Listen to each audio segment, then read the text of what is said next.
Et c'est toujours un plaisir de se joindre à vous dans Viva Événement. Bonsoir à tous et bienvenue dans cette nouvelle édition. Tout de suite, les principaux titres de ce nouveau journal.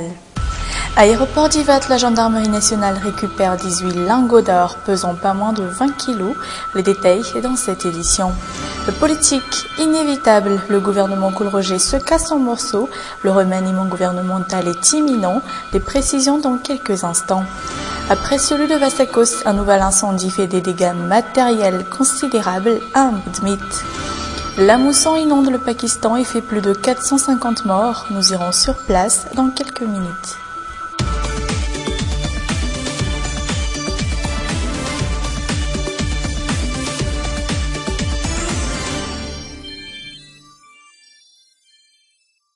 Entrons tout de suite dans les détails de nos informations. Aéroport d'Ivat, la gendarmerie nationale récupère 18 lingots d'or pesant pas moins de 20 kilos.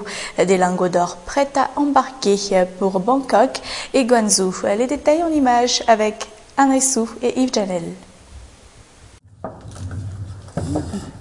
Ces images montrent ces 18 lingots d'or. 18 lingots d'or pesant pas moins de 20 kilos. Informée anonymement, la gendarmerie nationale a pu les récupérer à temps à l'aéroport d'Ivat. Après avoir entamé toutes les procédures indispensables, après s'être adressé aux responsables de l'aviation au sein de l'aéroport, nous avons pu adhérer à l'avion et nos soupçons ont été confirmés. Ces lingots d'or étaient bel et bien dans l'avion. Je précise qu'il n'y avait pas encore de passagers à l'intérieur car il n'était censé décoller que vers 17 h, mais nous avons récupéré ces lingots d'or vers 10 h du matin.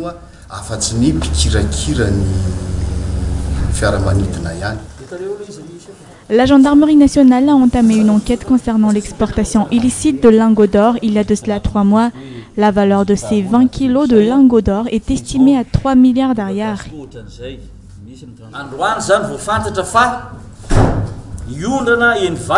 Cette affaire d'exportation illicite de lingots d'or, nous l'avons suivie de très près depuis déjà 3 à 4 mois. Notre source nous a informé à la dernière minute que ces lingots d'or sont déjà prêts à embarquer.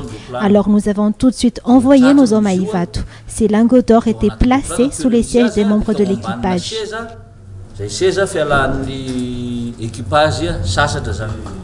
À qui appartient cet or ? Cela demeure encore un mystère pour la gendarmerie nationale actuellement. Une enquête est ouverte, mais les passagers du vol censé les mener jusqu'à Guangzhou seront les premiers interrogés à ce stade de l'enquête.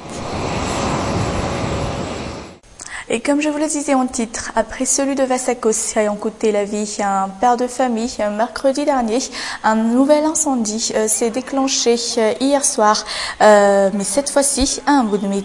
Encore une fois, les pompiers n'y étaient pas et tout le voisinage a pris leur place. Ils sont parvenus à maîtriser le feu et à éviter la propagation des flammes sur les autres maisons. Fort heureusement, aucune perte humaine n'a été enregistrée, mais les dégâts matériels sont considérables. Page politique, c'est inévitable. Le gouvernement Coolroger se casse en morceaux. Une partie était vue aux côtés du Premier ministre ce jour face à la presse. Pourquoi les autres pièces du puzzle étaient absentes? La réponse est simple. Elles étaient à Yavlou hier même. Le remaniement gouvernemental est imminent. Repartage. Palais de Mazorive, aux côtés du chef du gouvernement, une partie de ses ministres, des ministres qui ne sont pas membres du parti HVM. Coolroger était explicite, ces ministres n'auront rien à craindre tant qu'il sera Premier ministre. Je réitère qu'aucun remaniement n'est à l'ordre du jour.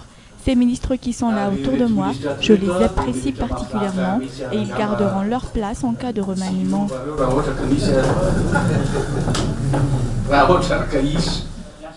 Une promesse qui n'est pourtant pas pour tous les membres de son gouvernement. Face à la presse, le docteur Coolroger reconnaît à demi-mot un éventuel remaniement.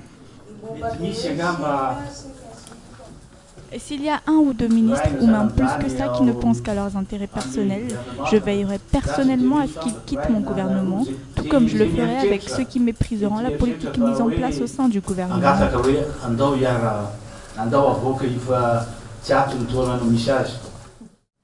Palais de Mazorive d'un côté, celui d'Yavlou de l'autre. Simultanément à ces clins d'œil et menaces lancées par Kool Roger, des membres de son gouvernement se réunissent aux côtés du chef de l'État. Parmi eux, Rivra Kutvao, Paul Rabar ou Ulrich Angiatin. Outre les ministres émergents des départements stratégiques, ministère de la Justice, des Finances et du Budget, le sort de ceux qui n'étaient ni à Yavlou ni à Mazoriv demeure un mystère. Nous allons refermer cette page politique et passer à une toute autre forme d'actualité. Inscription dans les EPP. Les parents sont aujourd'hui réticents, non seulement en raison des frais d'inscription qui sont extrêmement chers pour eux, mais aussi des hostilités entre l'État et les maîtres frames qui persistent jusqu'alors. Anna Muriel et Chanel. Vendre des légumes est la principale activité de Jassou, cette mère de famille. Elle vit dans la crainte pour cette rentrée scolaire. Même problème pour Georges, cet épicier, et Lal, cette porteuse d'eau. Tous les trois, ils ont des enfants à scolariser dans des établissements publics.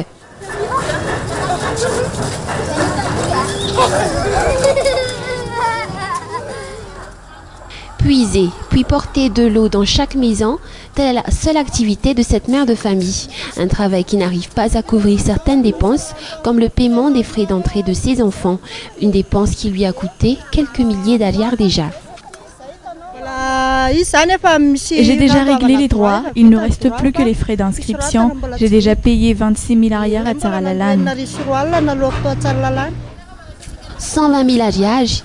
Telle sera la somme que doit payer Georges, ce père de famille, pour cette rentrée scolaire. Ses 6 enfants qui sont tous dans des établissements publics. J'ai à payer 27 000 aliards par enfant pour cette rentrée scolaire. Je crains de ne pas y arriver parce que j'ai 6 enfants à scolariser, donc j'aurai à régler pas moins de 120 000 aliards pour les frais d'inscription. Je n'y arriverai pas. C'est pour cela que je lance un appel aux responsables et à nos dirigeants de trouver une solution. Si pour certains parents, la solution serait de prioriser l'inscription des enfants, pour d'autres, la solution serait de retirer les enfants du milieu scolaire, comme le cas de cette mère de famille qui n'a plus aucun recours. Les recettes sont très peu, alors qu'il faut encore envoyer les enfants à l'école. J'ai 3 enfants à scolariser pour cette année. Je crois que je vais retirer l'un d'eux de l'école. J'ignore encore qui, peut-être le plus jeune, va rentrer pour la première fois à l'école, ou bien l'aîné qui a déjà eu quelques années d'éducation. Je ne sais pas encore. Cette situation se fait ressentir dans les écoles. Les responsables ont remarqué une hausse du taux de déperdition pour cette nouvelle rentrée scolaire comparée à celle de l'année dernière pour cette même raison financière. Cette année, tout est différent. J'ignore encore ce qui va se passer prochainement, mais jusque-là, on a remarqué une baisse du nombre des inscrits. Là, il n'y a que 71 parents qui ont terminé l'inscription de leurs enfants. Les parents auront jusqu'à la rentrée pour se pencher sur l'inscription de leurs enfants. La majorité de ces parents, soucieux de l'avenir de leurs enfants, espèrent encore en la réalisation de la promesse présidentielle quant à la gratuité de l'enseignement pour cette prochaine rentrée scolaire. Contrairement à ce qu'avait promis le président de la République au temps des propagandes, les délestages sont encore de rigueur dans la capitale, dans plusieurs recoins de la capitale. En plus des délestages, les citoyens malgaches victimes de ces promesses non dues doivent aussi faire face à la hausse des frais d'électricité qui atteint les 10% actuellement. Un Assou, Yves Janel. Cette mère de famille a pour habitude de repasser ses linges au moins une fois par semaine. Mais depuis environ un mois, il fallait qu'elle réduise ses fréquences de repassage. Au lieu de le faire 2 fois par semaine, à présent, je ne fais la lessive qu'une fois par semaine. Cela m'évite de repasser beaucoup trop de linge. J'ai décidé de faire les choses ainsi pour éviter de dépenser trop de courant. Outre le fer à repasser, l'utilisation des autres appareils électroménagers s'est vue réduite ces dernières semaines.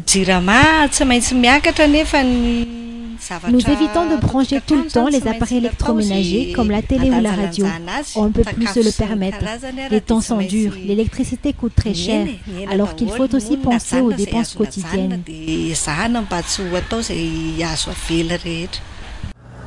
Tout à Varadou n'a pas le choix et doit s'attendre au délestage en tout temps. Ces derniers mois, les tarifs de la Jirama ont nettement augmenté, ce qui affecte de près notre chiffre d'affaires mensuel, car des charges supplémentaires s'ajoutent aux charges fixes.